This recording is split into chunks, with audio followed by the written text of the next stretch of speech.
Greatsword has gone through some major changes in Wilds. Generally, you'll need to know a lot about monster movements, attack patterns, and such. With Greatsword, you really need to know about monster movements and attack patterns.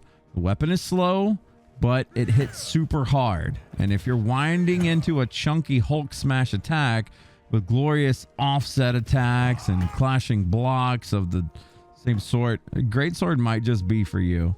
Let's go ahead and dive into the basics. So already you can notice there's no gauge in the top left or the bottom right to really pay attention to. So it's all about what you got in your hands. So your general goal with Greatsword is typically landing a true charge slash, or TCS as we're going to be calling it from now on. To reach this, you're going to be needing to use charge slash, which is triangle, and then charge slash or strong charge slash afterwards, and then finally triangle again for TCS. So we'll just do that again. It's very simple, but it is a little bit hard to pull off on monsters that are constantly moving. So you use triangle for a charge slash, and you should charge these, by the way. I'll get into why pretty soon. Pretty much the way you charge these things is whenever you hit that red color, you let go.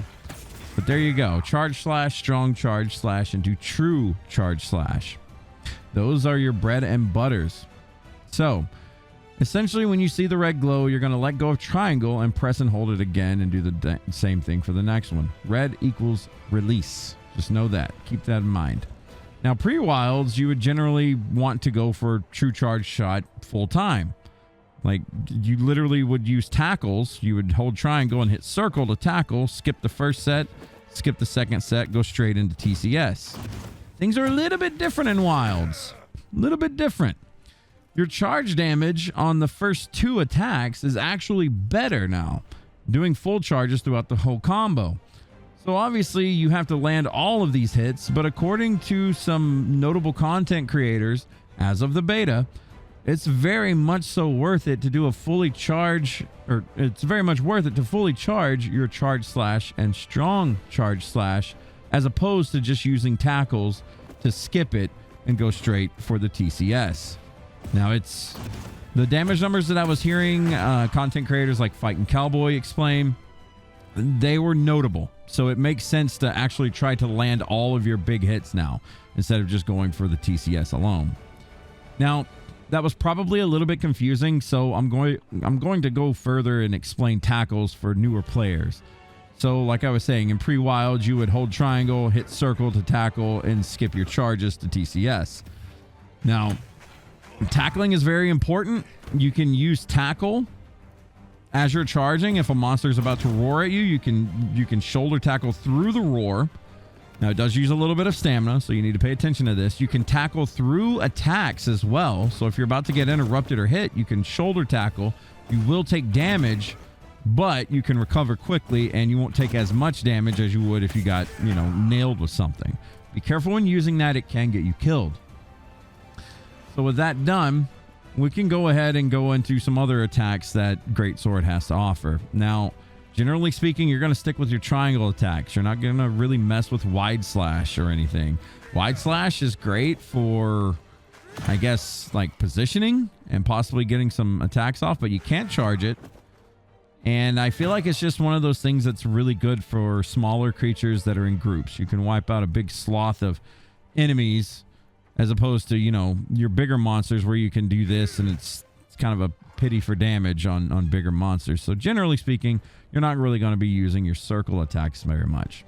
Now, triangle and circle, on the other hand, is something called offset rising slash. Now, I'm going to show some footage here of me trying to get this on some of the hunts here, but essentially you're going to be hitting triangle and circle at the same time, and that's going to be landing offset rising slash. If you land this or time this properly with an enemy's attack, think of it like a parry.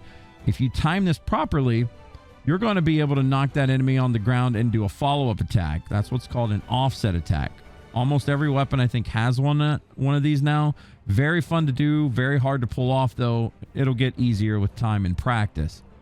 Now, again, Greatsword has something else to offer in the form of blocking. So blocking is great. Blocking will essentially initiate a clash interaction. If you don't know what a clash is, think of a blocking but with a parry timing, so a perfect block. If you get a perfect block off on an enemy, and there is an internal cooldown when you pull one of these off, you can't just keep doing it over and over. But whenever you block an attack and initiate a clash, if you win that clash by typically spamming triangle, you can get a free big chunk of damage on an enemy after you push them away. Also, blocking will save your life if something big is coming and you have the health. But, you know, say a big one-shot mechanic is coming your way and you can't really like dodge out of the way of it. You just got to eat it. If you have enough stamina, you can try to block it and maybe you'll survive. So blocking is something you definitely need to use a lot. Now on to the biggest change of them all and what has me most excited for Greatsword. This is focus mode. So previously, if you were committed to a true charge slash and you missed, let's say the enemy is right there in front of me, we'll go ahead and charge up a TCS. Oops, the enemy moved. Well, you're stuck in this animation of just doing that and missing. Sorry, Elma. But now with focus mode, which is achieved by holding L2, you can aim all throughout your charge slashes. So let's see. Enemy moves to my left. Okay. Enemy moves to my right. Okay. Enemy moves to my left and then hops during mid TCS. Okay. There's so many ways to get your damage out there now with Greatsword. This is a huge, huge buff, a huge, huge boom to Greatsword, and you need to use it all the time, honestly. With Greatsword, the focus mode it's so good. It's the biggest game changer, I think, in the game currently. Like, this is huge, or at least it is for me. It promises you a lot more damage in the long run. But this is going to be kind of a shorter video. The biggest thing to remember with Greatsword is timing and positioning. Your swings are going to be slow. Your swings are going to be chunky. Commit and make them count. This video is one of the shorter ones on the list, but I do hope that you kind of learned something from it. It's a very hard weapon to master as it requires some deeper set of knowledge for monster patterns and such, but it does feel so good once you learn it. Now, as with every ending of the video, every week until release, I'll be releasing a basics guide for every weapon. All 14 until the game releases until February 28th. If you would like more, subscribe to the channel. We'll be posting Monster Hunter content, short form and long form, all over the place for a while to come. Thank you for watching. Good luck on your hunts.